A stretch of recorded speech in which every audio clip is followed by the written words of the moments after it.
सभी को नमस्कार। मेरा नाम है साहिल मलिक और मेरा YouTube चैनल है जिसका नाम है साहिल मलिक व्लॉग्स।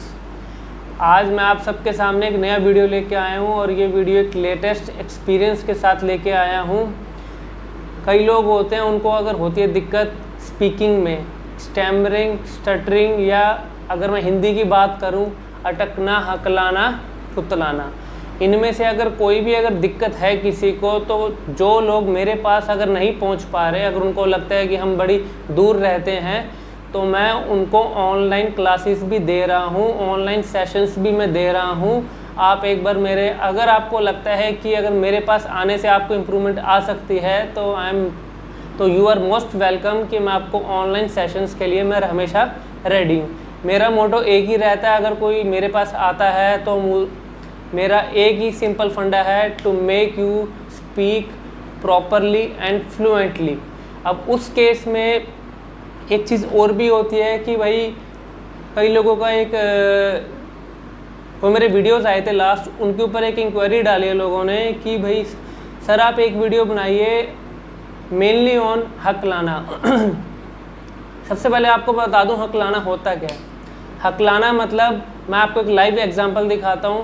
जैसे मेरा नाम है साहिल मलिक और मैं अगर जो हकलाने वाला होगा वो कैसे बोलेगा, मेरा नाम, वो मतलब हकलाने का मतलब क्या है, वो अपनी बात समझाएगा लेकिन इंटरवल्स के अंदर, between frequent intervals the individual will explain himself about his introduction. तो सेम केस इसी चीज़ के अंदर क्या होता है, हकलाने का ये होता है मेन रूट कोज। अब आपको रूट कोज के ऊपर मैं बात करूं तो स्पीड, मैं हमेशा कहता हूं जिस इंसान की स्पीड बोलने में ज़्यादा होगी वो इंसान अटक भी सकता है, हकला भी सकता है। फुतलाने वाला थोड़ा सा अलग केस होता है। अब इस केस में आपको अपनी स्पीड करनी है धीरे, स्पीड रखनी है एट द नोट, मैं अगर यहाँ पे बात करूँ, अब एकदम मिनिमम लेवल पे मत लेके आओ, लेकिन ऐसे स्पीड लेवल लेके आओ कि जिसके अंदर मैं लगातार फ्लुएंटली बोल सकूँ। ठीक है। अब इस केस में क्या होता है कि जैसे वही चीज़ अगर मैं अपनी सेम इंट्रोडक्शन में अगर दोबारा दूँ आपको, अब ये अगर कोई हकलाने वाला बच्चा है तो वो इस चीज़ को अप्लाई ईजिली कर सकता है। मेरा नाम साहिल मलिक है। You can speak with equal intervals. इसका मतलब क्या है, you have to maintain distance between each words and your alphabets should be very much clear so that your sentences should be very much audible to the individual.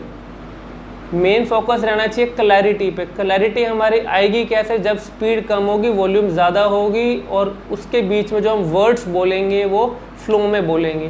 Flow के लिए अगर हकलाने की दिक्कत है किसी को, एक और अच्छा मैं आपको एग्जांपल दे सकता हूँ। अगर आप एक्सरसाइज बता सकता हूँ, एक तो मैं हर किसी को बताता हूँ, मॉर्निंग में उठ के 11 टाइम्स ओम ओम, जितना लंबा लेके जा सकते हैं आप लेके। इस एक्सरसाइज को हमेशा रोज़ सुबह उठ के ही कीजिए, अपनी स्टॉप वॉच रख के।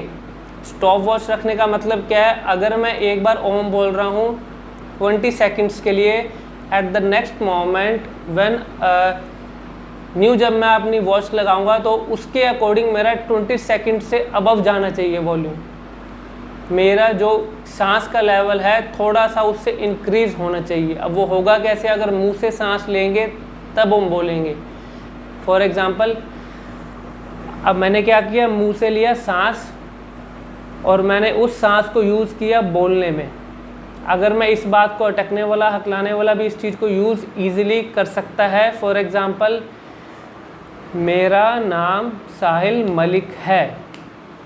अब इसके अलावा अब जो हकलाने वाला होता है, अब लोग कहते हैं कि सर आप एक बार इसका एग्जांपल भी दिखाइए रीडिंग की तरफ। अब मैं आपको रीडिंग की, एक मेरे पास हिंदी की बुक पढ़ी है, मैं आपको हकलाने वाला या कोई भी अटकने वाला है, अगर वो इस वे में रीड करेगा तो it will surely help you. हमारा, अब यहाँ पे वर्ड आ रहा है एक इकट्ठा, हमारा दृष्टिकोण। अगर मैं इस वर्ड को इकट्ठा बोलना चाहूँ दृष्टिकोण, तो हो सकता है it can't be very much Audible. लेकिन इसको ऑडिबल होने के लिए थोड़ा सा मैंने 1 सेकंड का बीच में स्टॉप लिया। दृष्टिकोण, समझ तो आ गया ना।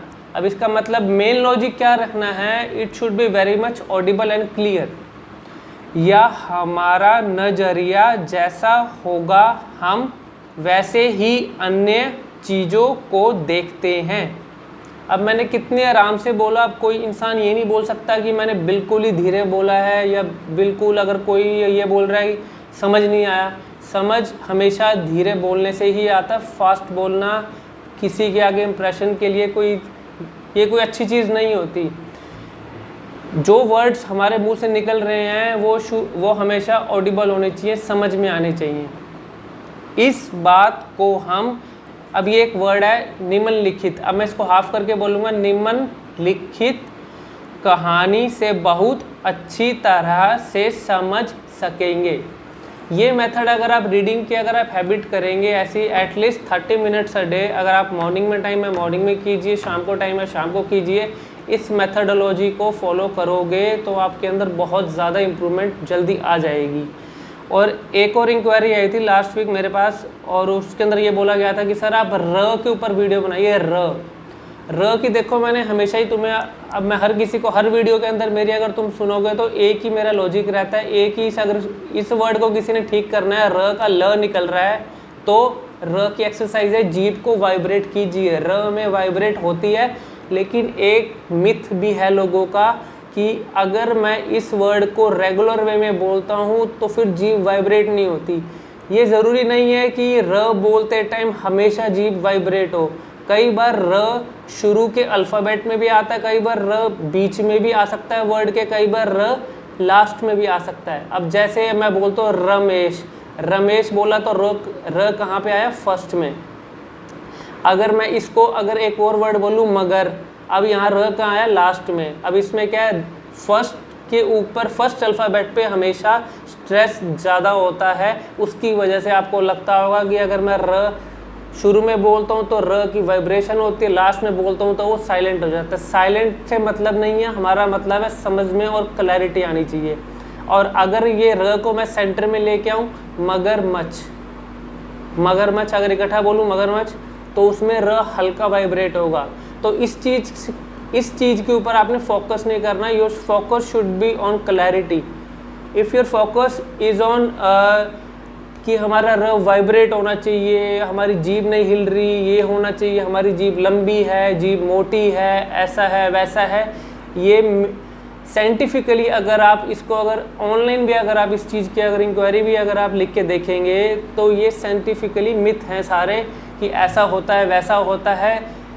ये जीभ हमारी एक नेचुरल प्रोसेस है, भगवान ने हर किसी को जीभ लगा के दी है, और उस जीभ का जैसे जैसे यूज़ होगा वैसे वैसे क्लैरिटी आएगी।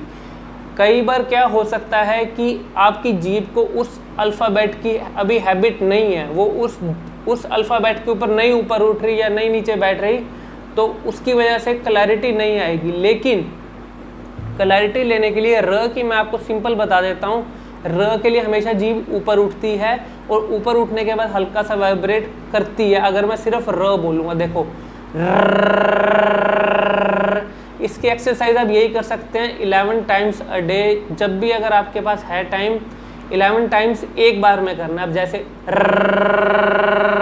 जितना लंबा लेके जाओगे उतना बेनिफिट करेगा। सेकंड टाइम भी जितना लंबा लेके जाओगे उतना again you will get maximum benefit.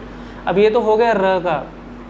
अब मैं आपको एक चीज़ और बताता हूँ। मेरे पास भी एक मेरे न्यू क्लाइंट हैं और वो रहते हैं बेंगलोर में। उसका वीडियो मैं इस वीडियो के लास्ट में आपको वो वाला वीडियो भी मैं दिखाऊंगा, how I am doing online counselling with my clients जो मेरे पास नहीं आ पा रहे। तो उससे आपको आइडिया हो जाएगा और कोई लैंग्वेज का कोई इशू नहीं है। और इस सेशन के अंदर अब जो मैं आपको वीडियो इसके बाद दिखाऊंगा, in that session I am giving the complete counselling in English only. अब ऐसा नहीं है कि सर अगर आप हिंदी में भी बोलते हो तो सर हमें हिंदी, साउथ साइड के जो लोग हैं अब उनको इंग्लिश में ही अंडरस्टैंड होता है, हिंदी इतनी ज़्यादा उनकी क्लियर नहीं होती। तो language is not the barrier, the main question is that you have to understand my main root cause, the root cause of the problem and what I am explaining about the solution. Focus should be on that only. अगर ये focus रहेगा तो आपको maximum benefit मिलेगा। और आप मेरा next video, इसी वीडियो के साथ के अंदर मैंने एक अपना लिंक किया हुआ वीडियो, आप वो वाला वीडियो भी ज़रूर देखना। और मैं आपको ये दिखाऊंगा कि एक सेशन के अंदर ही उस बच्चे को स्टैमरिंग की दिक्कत थी, और एक सेशन के अंदर ही उसको इतना ज़्यादा मतलब फीलिंग उसको इतनी अच्छी हुई कि उसने ये बोला कि sir I am satisfied from your online counselling. अब जो नॉलेज मेरे पास है मैं अपनी नॉलेज ही इम्पार्ट करता हूँ, इसके अंदर कुछ ऐसा नहीं है कि मैं इधर की बात बता रहा हूँ उधर की बात बता रहा हूँ। जो मेरे पास अपनी एक्सपीरियंस से, अपना एक टेक्निकल, हर लाइन के इंसान को अपनी एक एक्सपर्टाइज़ की नॉलेज होती है, वही एक्सपर्टाइज़ की नॉलेज जो मुझे हुई है और जो मुझे अब हो रही है। I am learning daily, I am learning daily. इसके अंदर ये नहीं है इस लाइन के अंदर कि भाई मुझे इतना आ गया तो that's enough. I am learning daily.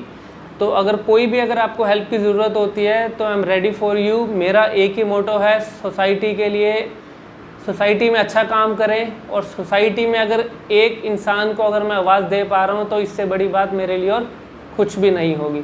Thank you very much. मेरे जो यूट्यूब चैनल को आप सब्सक्राइब कीजिएगा और इसको शेयर भी कर दीजिएगा।